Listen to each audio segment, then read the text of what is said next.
Anoenda kwadzisirika. Otozosangana one variko kovati Naimi. Mamboona mombe dzangu here. Ko amboendere ikoko kwadzisiri. Yachiziva kwadziri. Kwaidzo mombe dzokumba kwenyu sei dzichidaita zvokutinirwa mudanga idzo kumba kwacho dzichikuziva. Chine osaudhereo. Mati makarera ani. Divautulo. Takarera mai omwana. Kine divao. Komana. Kina divao. Tobva zvaita sei? Aine gore ne 6 months. Yo faulo. Angane gore ne 6 months mai. Amai omwana. Ndingachadza Mwari vakatigadza tikava vaprofita. Tikava mubasa iri taingorifungawo nenzira pfupi. Tisina kuifunga nenzira iri kurefu. Izvo Mwari vaizviziva hawo kuti hatisati tapinda munzvimbo dzose. Seshoko ravo rekuti endai kumugumo yose yenyika muparidzire marudzi ose mubatsire vanhu vose. Vesly Media vakaona mukana uyu tasangana kumatare tisina kuzvironga. Tikasangana vamwe vanhu vaine dambudziko ratatisina kufunga kuti richaitwa vakaprofitwa vakabatsirika. Chinhu chichaita kuti titsvagwe nepasi rese. Vanhu vakutitsvaga makutitsvaga nekushupika kuri kuita vanhu. Tazviona kuti mafonera murikuita pamafoni pedu takuita kunge takutadza kukubatsira kuti nemamwe mabasa ekuita atakagara tichiita ari iwe upenyu hwedu. Saka dzimwe nguva reception inonge yatatarika asi Mwari atidzosa zvekwamuri nekuda kwepfungwa icho yapinda matiri kuti zvinhu zviitike tisatwire musoro pamberi paMwari.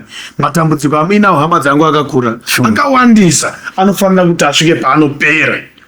Mwari atipa pfungwa icho kuti mubhindura tive nemazuva maviri atinosangana nemi. Hazvina basa kuti muri kupi. Chenyu kungotaura kwamuri musi weChina nemusi weFriday tosangana mubhindura. Mazuva aya ari maviri akakukosherai kuti tizadzise zvishuwo zvemwoyo yenyu uye tichizadzisa kuda kwaBaba. Nokuti isusu hatigone kuita basa iri tiri tega Mwari asina kutituma. Imimi tinamatiraiwo nesuwo tinokunamatirai. Mwari achitibatsira. Basa iri takaripiwa naMwari tikupei uve mufaro wenyu uve mubayiro weupenyu wenyu. Vatsika. Mwari atiitire zvakanaka pakusadzisa chinhu ichi. Unoti kuti ine shoko iri. Shoko rine simba. Iye Mwari ainga achiziva misheni yake kuti tichatendera kusvika mukati meguta reBindura muzuva ranhasi. Nazvino tiri kungoimbisa mhuri yeZimbabwe kuti sunungukai neveri pasi rose tisangane paBindura China nechishanu mubatsirwe matambudziko enyu. Mwari vakusunungurei pazvinhu zvose. Iye hatina chinhu chatingataura kuti tinacho bakwamuri. Sure. Mwari ndiye anazvo. Sure. Hapana chakakosha chiri pandiri. Hapana chakakosha chiri pauri. Asi iye Mwari ndiye akakosha akagadzira urongwa uhwu. Imimi chenyu kugamuchira shoko raMwari isusu tokumbira zvinotaura Mwari. Mwari wokupai sezvaanoshuva kukupai. Ndinokutendai zviro kwazvo mhuri yeZimbabwe. Ndotenda munhu wese ari kunzwa. Uya utaure naMwari wako iye agokusunungura. Unyaradzwe. Panhamba dzekufona mucharamba muchishandisa manhambasi aripo ari kubuda pasi pedu pakutaura kwatiri kuita.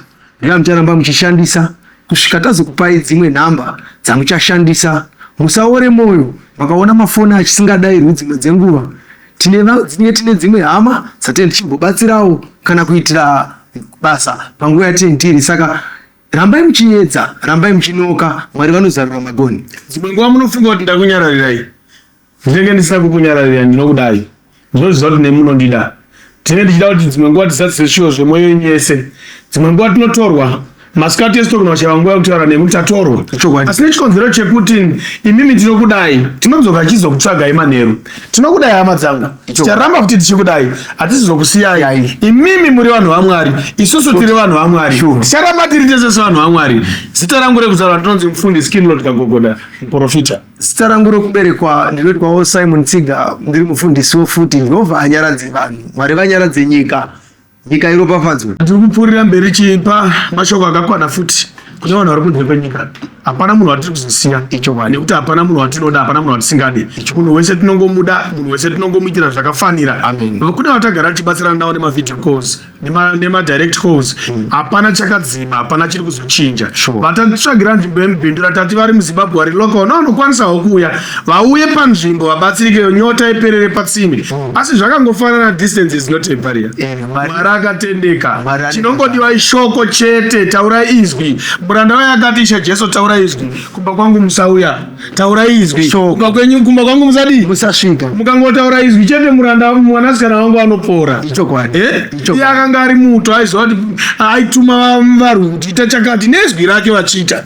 Saka akatenda kuti Kristu Jesu mukangotaura izwi. Zvandinoda kuti zviitike zvinoita sei? Zvinoitika nokuti mune simba. Saka hakuna munhu ane simba kunze kwekutenga. Uye simba ritoripiwa muna Mwari. Kuburikidza nemweya weuchimbiso wakataurwa naJesu Kristu. Ndichakutumirai mweya munyaradzi auye agare nemi. Hama dzangu, tinoramba tinemi. Fonai panhamba idzodzo dzamagara muchifona. Vamwe tagara tichiita mavhidhiyo kozi navo tichibatsirana. Vazhinji vanga vatova kumberi vachibatsirika. Tinotenda Mwari nechini hapana ari kuzosara kumashure. Liabunangu tapa de lusi kiba de lu pamor to kikapa essa se luzai kam lumuku tapa tap our rei reolício poma. Amen. Welcome to Chirima Lab Chemicals, your premier laboratory suppliers supporting STEM excellence in Zimbabwe. We specialize in a wide range of chemicals and apparatus, providing everything you need for reliable scientific work. As specialized sulfuric acid laboratory suppliers, we ensure the highest standards of safety and quality.